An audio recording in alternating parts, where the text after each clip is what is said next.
Muy buenos días a todos los hermanos que estamos aquí en Villa Mercedes y los que van a ver esta prédica después, que la ven en otros lados, en otras latitudes, y por ahí me preguntan, ¿qué pasó que no encuentro tu prédica?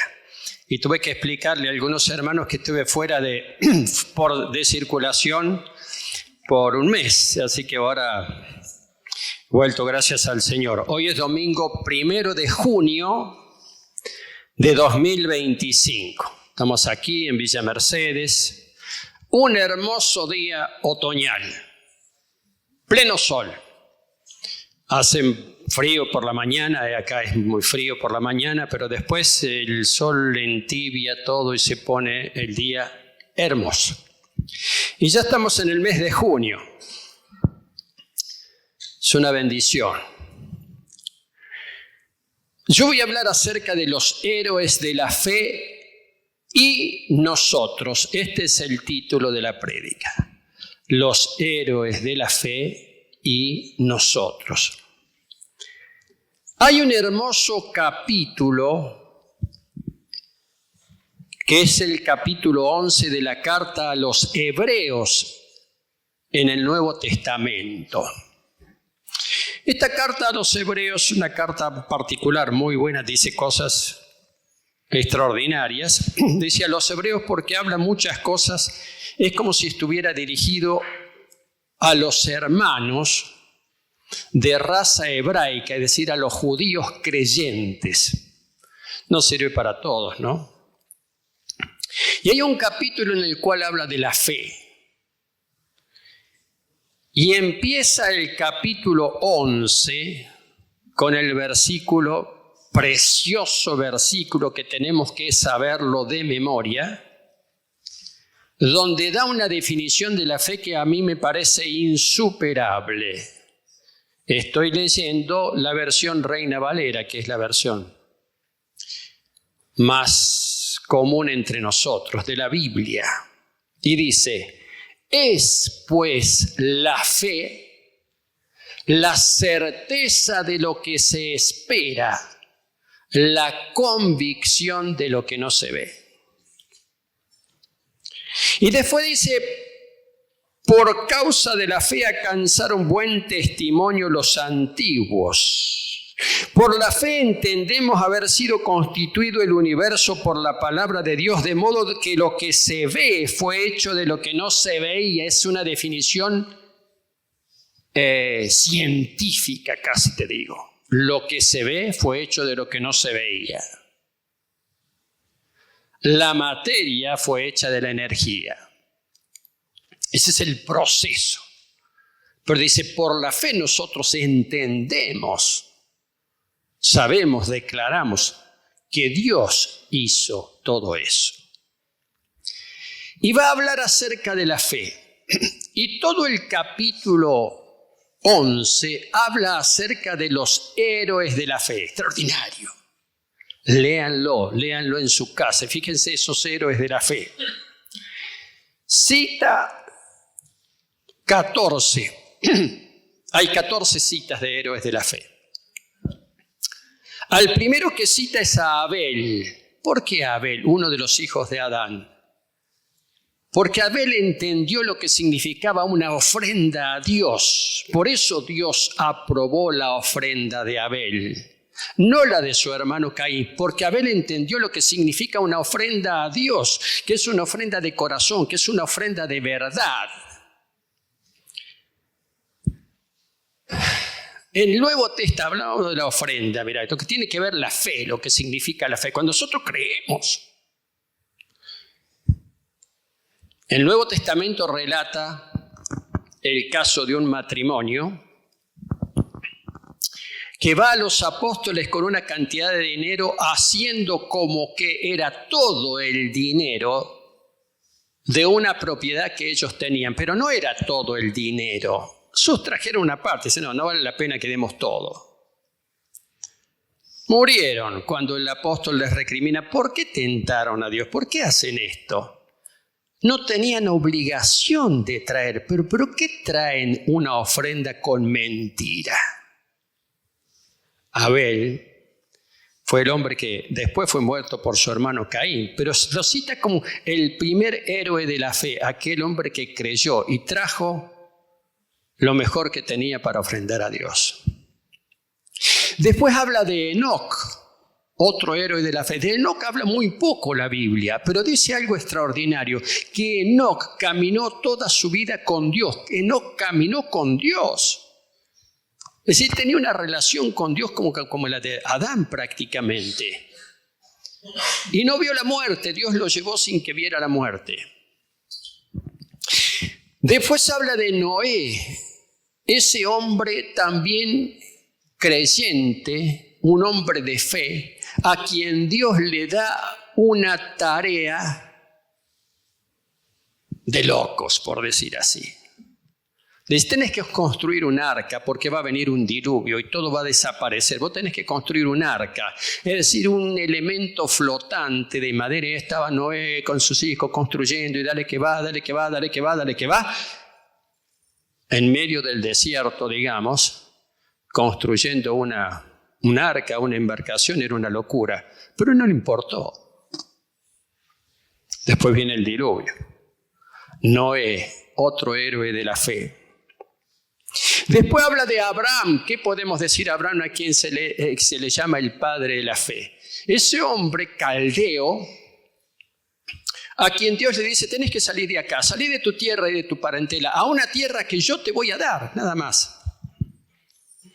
Y Abraham creyó, dice la palabra, y le fue contado por justicia.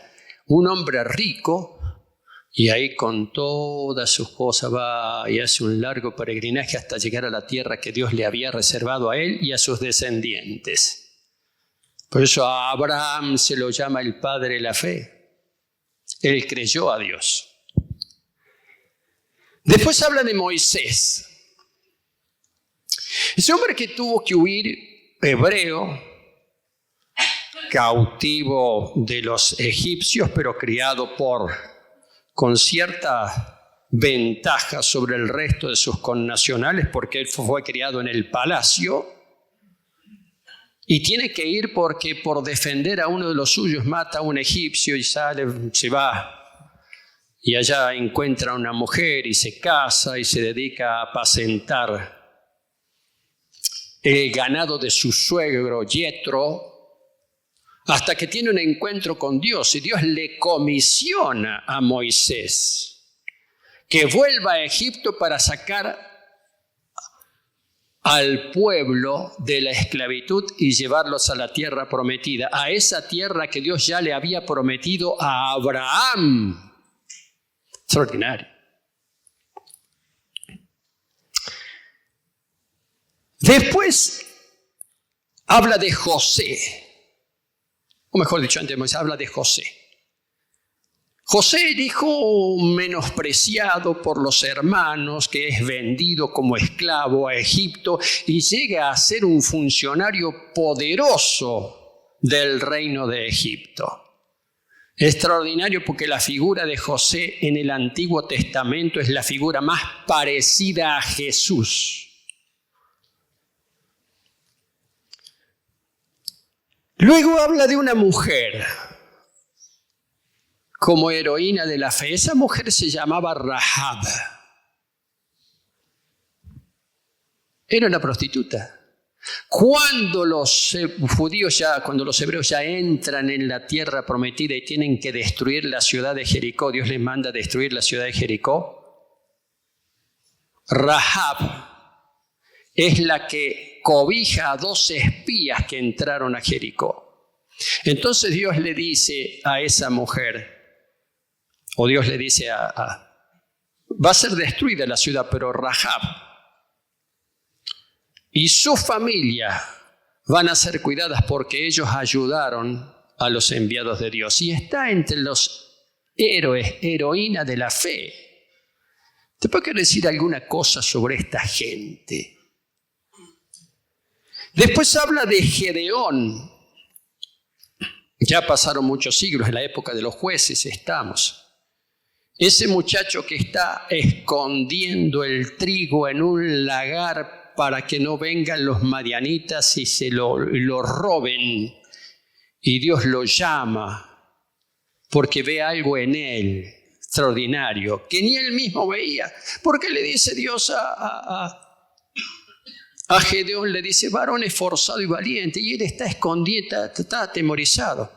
Y pasa a ser uno de los grandes jueces, uno de los grandes liberadores, los grandes líderes, un héroe de la fe.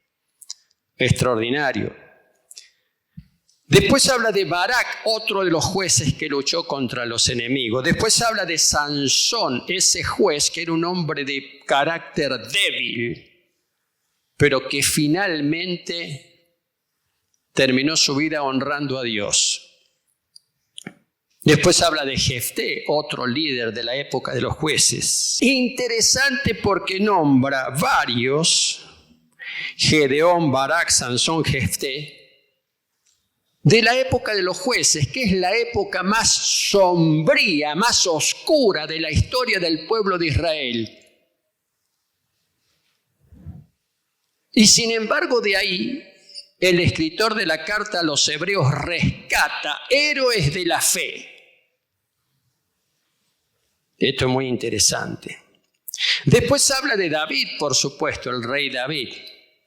El rey, el único rey, prácticamente el único de todos los reyes que hubo en Israel, que jamás, pero jamás se le ocurrió adorar a un Dios que no fuera el Dios de sus padres, que no fuera Yahvé, jamás se le pasó por la mente, ni desde muchachito, cuando cuidaba las ovejas de su padre, hasta allá en el lecho de su muerte, dándole instrucciones a su hijo Salomón, que sería quien heredaría el reino. Después habla de Samuel, ese chico a quien su mamá se lo pide a Dios, y luego va, cuando el muchacho tiene ya cierta edad, pero es un niño, y lo deja en el templo, en Silo, y ahí se cría en el templo, bajo el cuidado del sacerdote Elí. Pero resulta que ni el sacerdote Elí ni sus hijos eran buenos sacerdotes. Ni el padre ni los hijos eran unos forajidos, oficiaban de sacerdotes. Pero ahí se cría en ese ambiente, pero Dios ya lo toca, ya lo levanta para ser el más grande de todos los jueces, profeta y sacerdote, Samuel. Él es quien va a ungir al primer rey y al segundo rey de Israel. Él unge al rey Saúl y va a ungir después al rey David. Héroes de la fe. Y después habla acerca de los profetas. Este capítulo habla acerca de los profetas como varones de fe, como héroes de la fe. Hay una cosa muy interesante en todo esto. Todos ellos, y algunos muy especialmente, llevaron vidas y pasaron por pruebas tremendas. Por pruebas tremendas, y son reconocidos como padres de la fe, como héroes de la fe, esa gente que nos transmite a nosotros. Hay un hermoso libro que a lo mejor alguno de ustedes tiene y ha leído, que se llama Los Generales de Dios. Hay dos libros, el libro 1 y el libro 2. El libro 1 de Los Generales de Dios, hermoso libro, habla acerca de muchos creyentes, varones y mujeres, que en la historia reciente tuvieron tremendos ministerios, comenzando prácticamente de la nada. Héroes de la fe. Algunos de ellos sufrieron muchas cosas, porque estos héroes de la fe sufrieron muchas cosas. Muchas cosas. Pero nunca, ni aun el mismo Sansón, quien fue engañado y seducido por una filistea que tomó como mujer y fue apartado de la gracia de Dios, pero finalmente él se recupera y en el último acto de su vida honra a Dios, destruyendo el templo de los filisteos, aunque eso causa su propia muerte. Qué cosa interesante. Por la fe, dice, pasaron el Mar Rojo, traspasaron esto. Por la fe cayeron en los muros de Jericó. Por la fe Rahab la ramera no pereció juntamente con los desobedientes. ¿Y qué los digo? Porque el tiempo me faltaría contando de Gedeón, de Barak, de Sansón, de Jefté, de David, como de Samuel, de los profetas que por la fe conquistaron reinos, hicieron justicia, alcanzaron promesas, taparon bocas de leones, apagaron fuegos impetuosos, evitaron el filo de espada, sacaron fuerzas de su debilidad, se hicieron fuertes en batallas, pusieron en fuga ejércitos enemigos extraordinarios. Pero en medio de la debilidad, esos héroes de la fe se hicieron fuertes. Y el capítulo 12 de la carta a los Hebreos ya no habla de los héroes de la fe, habla de nosotros. Y ese nosotros lo tomamos como para esta época, para lo que vivimos. ¿Qué es la fe en el Señor Jesucristo? ¿Asistir a una congregación? Sí, es parte. Pero es mucho más, mi querido, mucho más. Dice, por tanto nosotros también, teniendo en derredor nuestro tan grande nube de testigos. ¿Quiénes son los testigos? Primero está hablando de los antecedentes, pero después cada uno de nosotros tiene testigos alrededor, tiene gente alrededor. 2 hermanos dieron testimonio que estuvieron en una actividad en Buenos Aires, en el conurbano bonaerense, que fue una actividad evangelística, donde se le predicaron a la gente y oraron por ellos, hicieron una cosa tremenda en la ciudad de Berazategui. Cuando las personas estaban rodeando y ven que este habla y habla y predica el evangelio, esos son testigos. O serán testigos después. Nosotros, teniendo en derredor nuestro tan grande número de testigos, dice, hagamos lo que hicieron aquellos. Procuremos hacer lo que hicieron los antiguos. Para eso dice hay 2 requisitos que hay que hacer. Primero dice, despojémonos de todo peso y del pecado que nos asedia. Despojémonos del pecado que nos hace. Sí, por supuesto. ¿Acaso no tenemos lucha cotidiana con el pecado? Si no registramos la lucha contra el pecado, contra Satanás, no podemos ser creyentes. Tenemos que registrarlo y tenemos que vencer. Pero después dice, despojémonos de todo peso. Está tomando la idea de una carrera. Porque después dirá, corramos con paciencia la carrera que tenemos por delante. La imagen es la del maratonista. Pero la carrera es la vida. Todos tenemos una carrera. No solamente tienen una carrera aquellos que han estudiado una carrera universitaria. Todos tenemos una carrera. Desde el punto de vista de la Biblia, la vida nuestra es una carrera. Es una carrera de resistencia.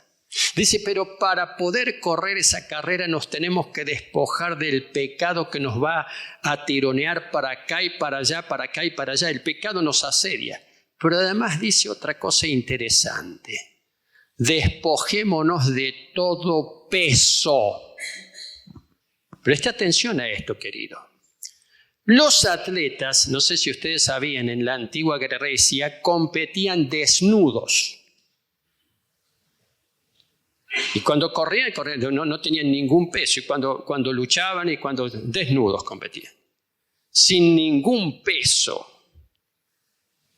No es que luchaban con armadura. No, esos eran los soldados. Pero los atletas luchaban desnudos. Competían desnudos. Y acá dice, despojémonos de todo peso. Si nosotros tenemos que correr una carrera, algunos de ustedes han corrido maratones, o no maratón completa, pero no. Tenés que ir liviano. ¿Y qué sería el peso? Habla por un lado del pecado, está claro. El pecado nos asedia, sí. El pecado nos limita, el pecado nos debilita, el pecado nos desvía, está clarísimo eso. Pero ¿y el peso qué es?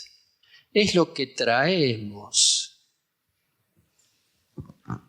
Es lo que tenemos.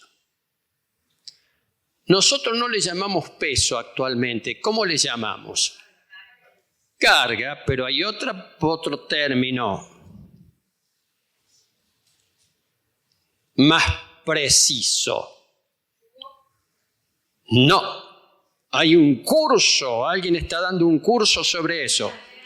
Iniquidad. ¿Qué es la iniquidad? Es algo que traes encima, que te agobia, que no, por ahí no lo registras porque hay que registrarlo espiritualmente y te produce una cantidad de daños. Por eso hay hermanos que están haciendo este curso y se están dando cuenta de lo que significa.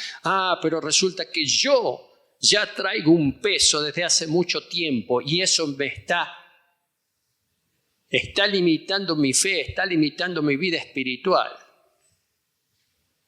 Por eso dice, si tenemos que correr esta carrera que tenemos por delante, se llama la vida de fe, a la vida del creyente, despojémonos de todo peso. ¿Por qué vamos a andar con esa carga? Si nos podemos liberar de ella. Corramos con paciencia la carrera que tenemos por delante. Todos tenemos esa carrera por delante. No es meramente el transcurrir de los años. No es meramente el transcurrir de la vida, de los años. No, es el propósito de Dios. ¿Cómo vamos llevando nosotros mismos el propósito de Dios adelante? ¿Qué tenemos adelante? ¿Qué vemos? ¿Qué entendemos acerca del propósito y la gracia de Dios? Esa es la fe. Eso es la fe. ¿Y cómo estoy viviendo? ¿En base a qué parámetros estoy viviendo? ¿Cómo estoy distinguiendo este asunto o no lo distingo? Por eso dice, despojémonos del pecado que nos asedia, despojémonos de todo peso, de toda carga que traemos y que nos agobia. Corramos con paciencia la carrera que tenemos por delante. Y dice algo que también va a decir el apóstol Pablo. Porque esta carta no la escribió Pablo. Puesto los ojos en Jesús, el autor y consumador de la fe. ¿Sabe lo que es consumar algo? No confundamos el verbo consumar con el verbo consumir. Consumar significa llevar algo a cabo totalmente y completamente. Por eso el Señor Jesucristo, cuando expira en la cruz del Calvario, dice, consumado es, está terminado, está hecho completamente lo que Él venía a hacer. Extraordinario. Jesús es el consumador de nuestra fe. Por medio de Él nosotros tenemos fe. Y Él nos ha dado la capacidad de poder tener fe, de poder creer Él. ¿Por qué? Porque a través de su sacrificio consumó la fe para nosotros.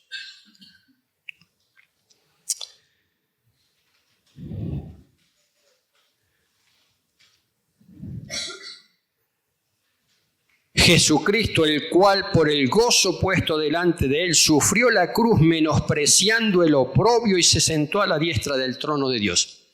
Menospreciando el oprobio. El oprobio es la vergüenza, la ignominia. Nosotros no entendemos lo que significa la cruz. Por eso nosotros, acá no tenemos la cruz. Para nosotros la cruz es un símbolo de gracia, de victoria. Pero en aquel entonces era lo peor, era como una horca. Una horca, si nosotros vemos una horca, va a decir, qué lindo, yo quiero una horca. No. La horca es para ajusticiar a los malvados. La cruz era para ajusticiar a los malvados. Y Cristo murió en la cruz, como si fuera un malvado, como si fuera un delincuente. Al costado, dos verdaderos delincuentes. Ese es el oprobio. No le importó el oprobio que es la ignominia, la vergüenza, estar desnudo ahí, sufriendo y teniéndose. No le importó eso. Por el gozo puesto delante de él. Porque Jesús sabía que ahí en la cruz él tendría la victoria. A ver, cuando nosotros tenemos corto alcance en nuestra mirada, no podemos ver la gloria. Y no podemos ver algunas cosas. Nosotros no tenemos que tener corto alcance en la mirada. 2 niños en una obra de extensión que tenemos en el barrio San José, luego del culto o en el medio del culto, cuando daban la ofrenda, esos 2 niños trajeron 2 canicas, 2 bolitas y las ofrendaron. Porque queremos dar algo, dijeron. Dieron todo lo que tenían, no tenían otra cosa. ¿Y eso qué significa? Ay, mira qué lindo, qué simpático. No, ¿eso qué significa en lo espiritual? En orden de fe. ¿Quién entiende? ¿Quién significa eso? Le dije a los hermanos del Ministerio de Finanzas, guárdenlas a eso, donde se guarda el dinero, guárdenlas ahí. Porque tienen un significado espiritual. No sirven materialmente, no podemos venderlas y comprar nada con eso, no importa, tienen un significado espiritual. El Señor Jesucristo, eso es la fe, entender el significado espiritual. El Señor Jesucristo alabó a una mujer muy viuda que puso una monedita que no valía nada, pero le entregó de corazón, dice. Es el significado espiritual. ¿Cuándo entenderemos las cosas espirituales? Y tenemos que empezar a hacerlo. Gracias a Dios que Dios nos da para empezar a entender las cosas espirituales y para empezar a entender la fe. Es mucho más profunda, es mucho más poderosa que asistir a una reunión. Tenemos que asistir, bendito sea el Señor. Damos gracias a Dios porque venimos y adoramos y tenemos y recibimos la palabra y escuchamos los testimonios. Es muy bueno. Pero es mucho más que eso. Mucho más. Tenemos que definir nuestra vida en base a la fe en Cristo. Y tenemos que orientar nuestra vida en base a la fe en Cristo. Consideren a Cristo, dice la carta. Aquel que sufrió tal contradicción de pecadores contra sí mismo, para que vuestro ánimo no se canse hasta desmayar. Claro, por supuesto. Y bueno, esto hay que... Esos héroes de la fe que nombraron, no tengo tiempo para hablar de cada uno de ellos. Pero podemos hablar, por ejemplo, de la vida de Moisés, que está narrada en 5 libros del Antiguo Testamento, lo que tuvo que trabajar, lo que tuvo que estar, lo que tuvo que hacer, cómo tuvo que soportar revueltas en contra de él, cómo tuvo que soportar la oposición de sus 2 hermanos, sosteniéndose siempre en la fe en Dios, siempre sosteniéndose. Ya anciano y cargado, le sostenían los brazos en alto para que prevaleciera la batalla contra el enemigo.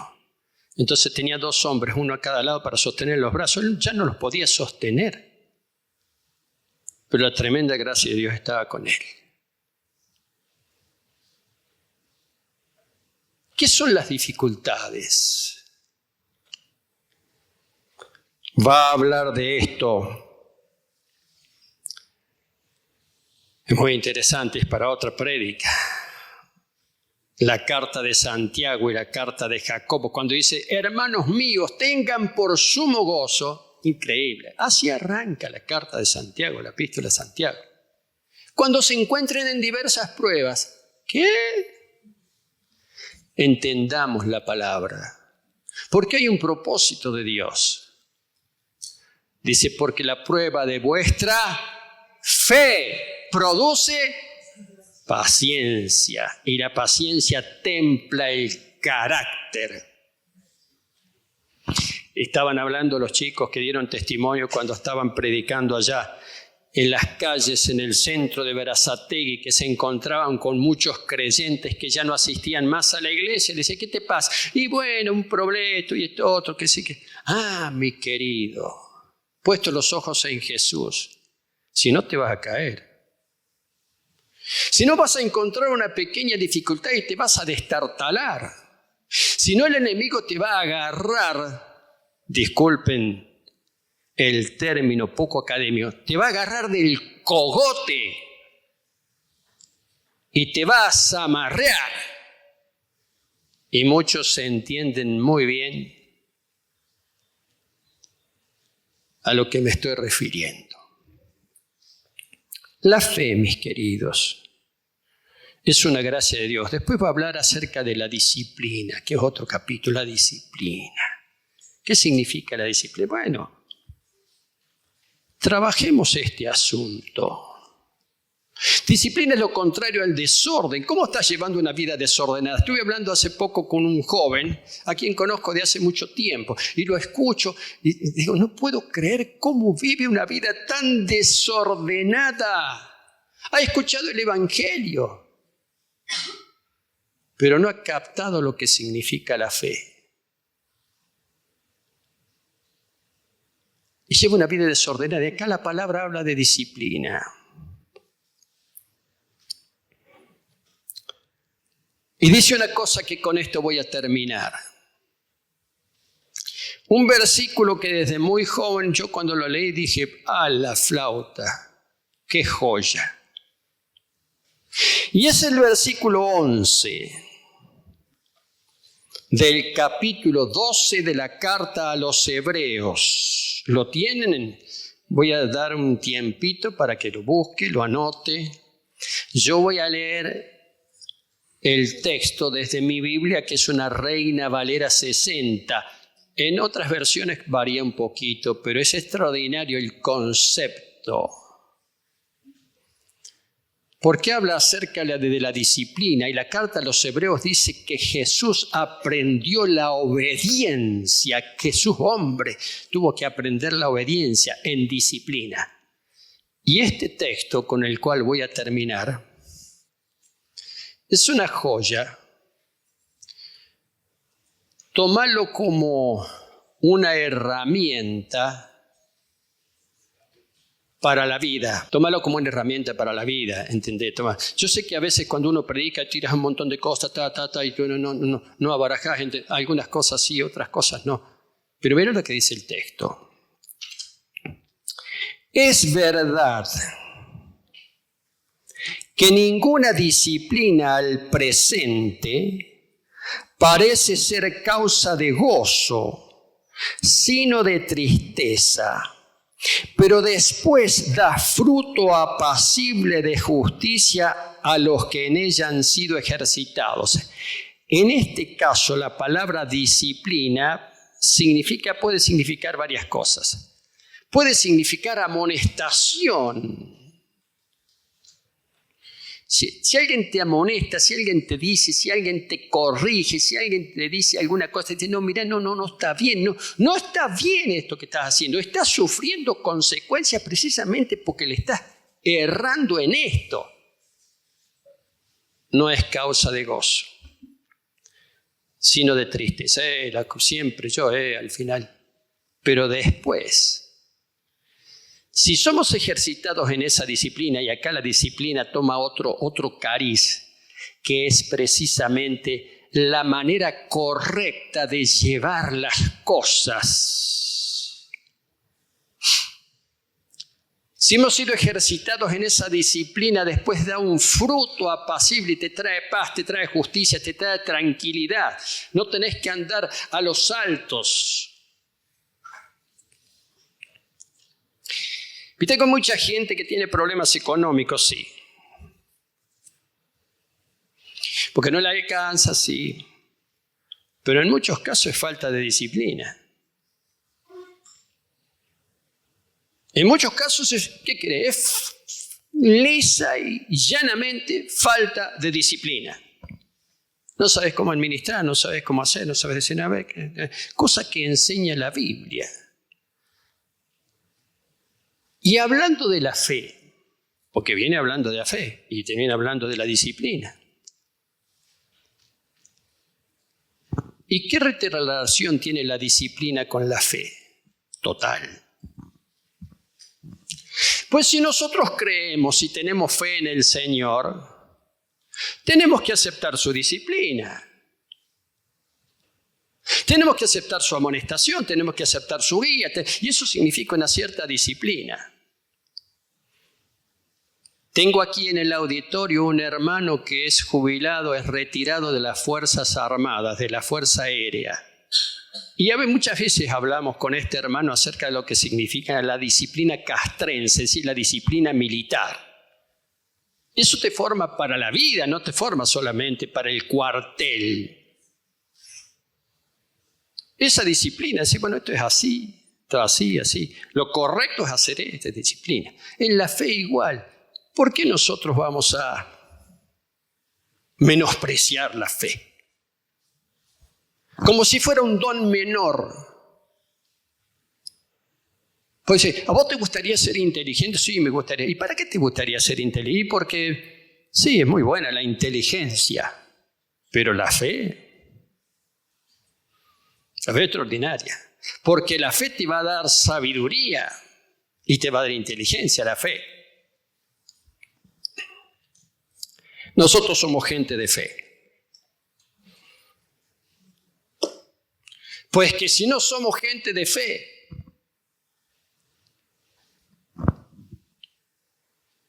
¿qué somos?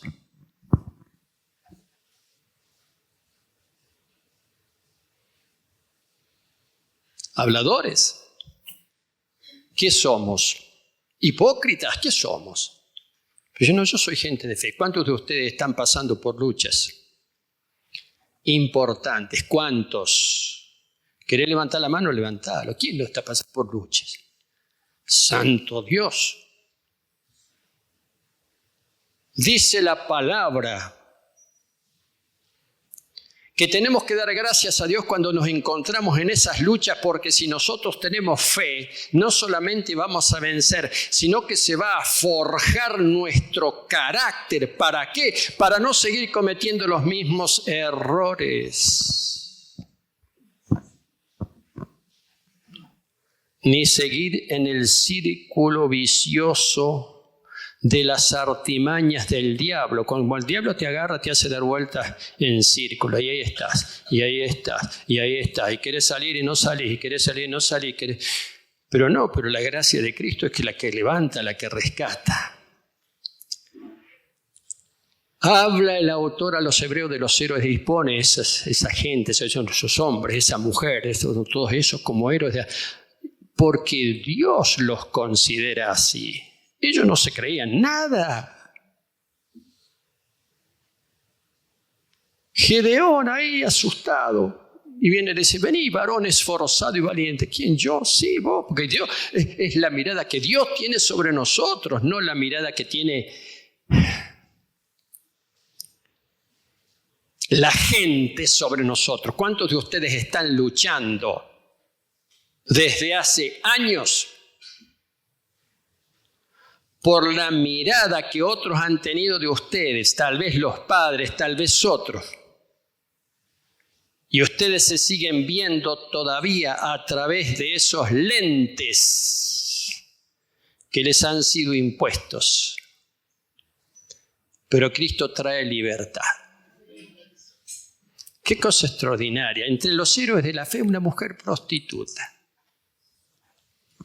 Es de loco. Pero esa es la mirada de Dios. La fe, mis queridos, nos permite entender las cosas de Dios.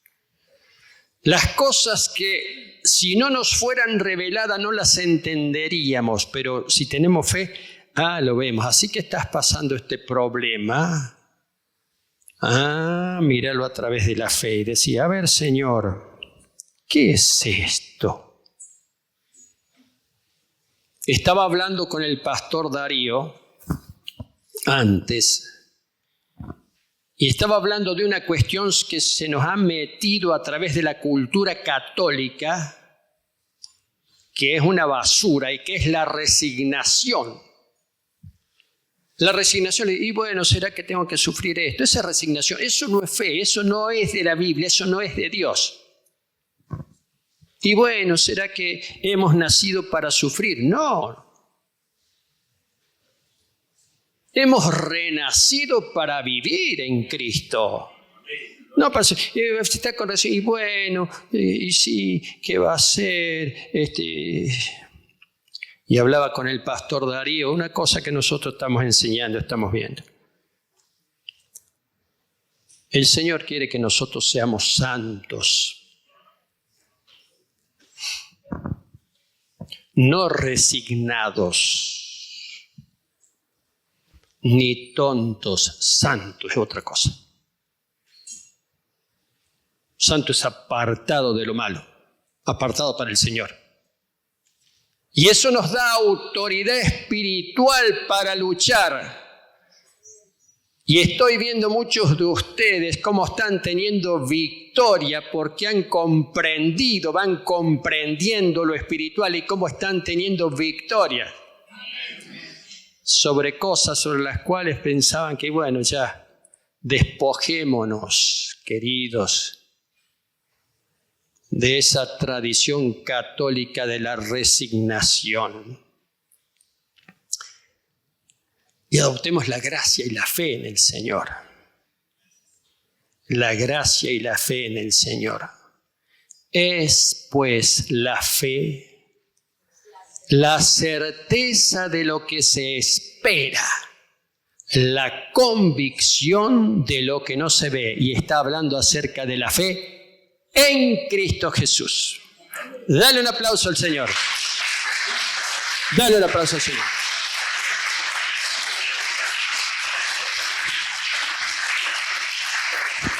Damos gracias a Dios por esto, que tengan un bendecido día del Señor. Para ustedes y para los hermanos que verán después esta prédica a través de los medios. Muchas gracias.